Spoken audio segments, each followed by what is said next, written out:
बिस्मिल्लाहिर्रहमानिर्रहीम। अस्सलाम वालेकुम जी नाजरीन, मैं हूं सफ़िया बलोच और मैं आपसे मुखातिब हूं अपने यूट्यूब चैनल सिंधवे से।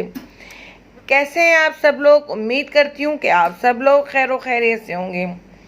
दोस्तों, आज की मेरी वीडियो का टॉपिक है रसूल अल्लाह सल्लल्लाहु अलैहि वसल्लम की 10 आदत मुबारक। आप सल्लल्लाहु अलैहि वसल्लम पूरी हयात तैयबा बीमार न हुए। नंबर 1, सुबह जल्दी उठना। रसूल अल्लाह सल्लल्लाहु अलैहि वसल्लम सुबह बहुत जल्द उठ जाया करते थे, बल्कि ऐसी कोई रवायत नहीं मिलती कि आप सल्लल्लाहु अलैहि वसल्लम की तहज्जुद भी कभी कज़ा हुई हो। सूरज निकलने से कुछ वक्त कबल और 1 घंटा बाद तक का वक्त ऑक्सीजन से भरपूर वक्त होता है। आज साइंसी तहकीक की बुनियाद पर भी सेहत के एतबार से 24 घंटों में ये बेहतरीन वक्त होता है कि जिसमें आपको ज़्यादा से ज़्यादा ऑक्सीजन लेने का मौका मिलता है, जो कि आपकी सेहतमंद ज़िंदगी के लिए एक बेहतरीन मुफीद अमल है। नंबर 2, आँखों का मसाज।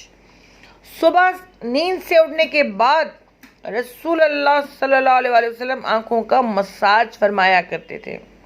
बॉडी का पूरा निज़ाम 11 सिस्टम पर मुश्तमिल होता है। नींद से उठने के बाद ये सिस्टम बहाल होने में 11 से 12 मिनट लेता है। अगर आप आँखों का मसाज करते हैं तो ये सिस्टम 10 से 15 सेकंड में फ़ौरन बहाल हो जाता है। नंबर 3, बिस्तर पर कुछ देर बैठे रहना। रसूल अल्लाह सल्लल्लाहु अलैहि वसल्लम बिस्तर से उठकर कुछ देर बैठे रहते थे और मामूल था कि 3 दफ़ा सूरह इखलास पढ़ते थे, कि जिसको पढ़ने में तकरीबन 1 मिनट सर्फ होता है। आज मेडिकल साइंस बताती है कि हमारे दिमाग में एक कैपिलरी है कि जिसके एक हिस्से से दूसरे हिस्से के लिए ब्लड के लिए एक पुल बनता है। इस तरह इस पुल के ज़रिए से ही हमारे पूरे दिमाग को ब्लड की सप्लाई बहाल होती है, कि जहाँ से हमारे तमाम तर एसाब यानी पूरा जिस्म कंट्रोल होता है। अगर कोई शख्स सुबह बेदार होने पर अचानक उठकर चल दे जबकि अभी ब्रेन में ब्लड की सप्लाई बहाल नहीं हुई, तो उस शख्स को यहाँ ब्रेन हेमरेज हो सकता है, या वो ब्रेन के कई दूसरे पेचीदा मसाइल का शिकार हो सकता है, कि जिसमें अचानक जिस्म के कई हिस्सों का मफलूज होना और फालिज भी शामिल है। जबकि अगर वो सिर्फ 1 मिनट बैठा रहे कि इसके दिमाग में ब्लड की सप्लाई बहाल हो सके, तो बहुत से पेचीदा मसाइल से बच सकता है। ये बाकायदा एक साइंस है और इस एक हदीस मुबारक के पीछे बहुत से प्रोफेसर्स, डॉक्टर्स की रिसर्च शामिल है, कि जिसमें गैर मुस्लिम रिसर्चर्स ने भी इत्तफाक किया है कि हमें मोहम्मद सल्लल्लाहु अलैहि वसल्लम की इस सुन्नत के मुताबिक सुबह उठने के बाद बेड पर कुछ देर बैठे रहना चाहिए।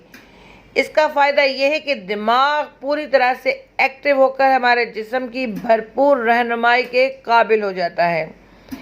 ये सुन्नत मुबारक जहाँ बहुत बड़ा अजर व सवाब है, वहाँ सेहत का बहुत बड़ा राज भी है।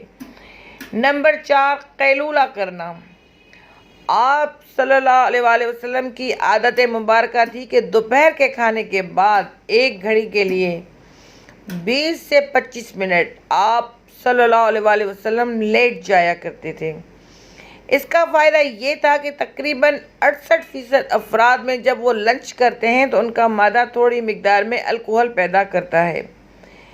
ऐसे में अगर इंसान चल फिर रहा हो तो वो चकरा कर गिर सकता है, या उस पर खुमार की सी कैफियत तारी हो सकती है।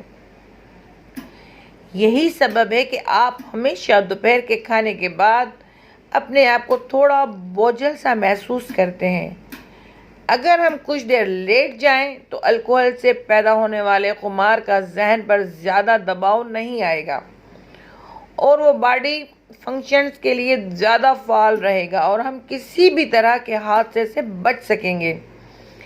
इसके अलावा भी सुन्नत मुबारका पर अमल न करने की सूरत में बहुत से सेहत के मसाइल का खदशा रहता है।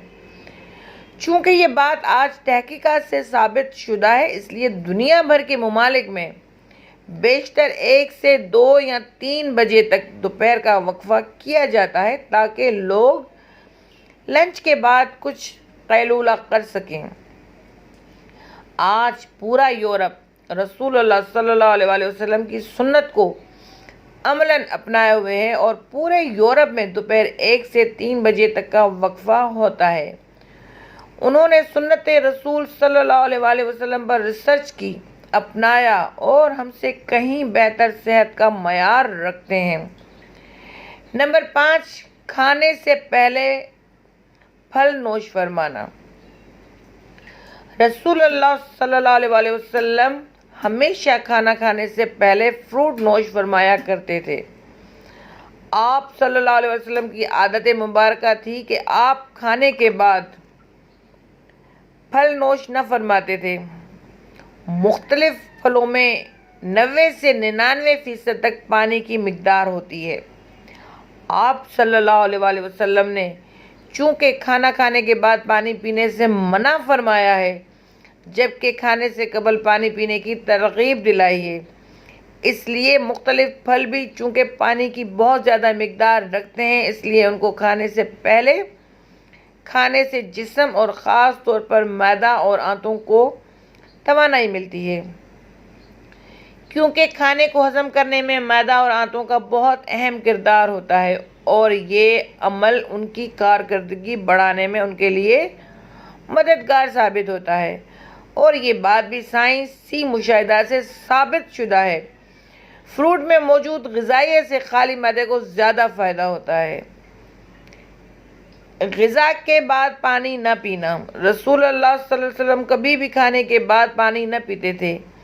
आज इल्म और तहकीक से जो बातें सामने आई हैं उनमें से पता चलता है कि इस सुन्नत मुबारक पर अमल न करने के इस कदर नुकसानात हैं कि गुमान भी नहीं किया जा सकता। जब हम खाने के बाद पानी पीते हैं तो खाने में जिस कदर भी फैट्स होते हैं वो खाने से निकलकर मैदे के ऊपर वाले हिस्से की तरफ आ जाते हैं। बाकी खाना हाजमे के दूसरे मरहले के लिए छोटी आंत में चला जाता है और इस तरह मादे में रह जाने वाला फैट और प्रोटीन मादे के अंदर इंतहाई नुकसानदार गैसेस पैदा करते हैं, जबकि इन सब को खाने के साथ मिक्स होकर निज़ाम के अगले मरहले में जाना था। हमने पानी पी लिया, फ्रूट खा लिया, तो ये हमारी सेहत की बर्बादी के लिए मैदे में ही रह गए।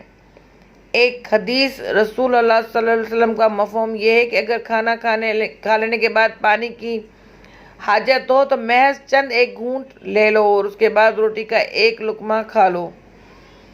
जापानी रिसर्च है कि खाने के बाद पानी पीने से जो फैट ऊपर आ रहे थे और आपने जो बाद में लुकमा खा लिया तो फैट्स के ऊपर आने का सिलसिला न सिर्फ वहीं रुक जाता है बल्कि दोबारा ग़िज़ा का हिस्सा बन जाता है।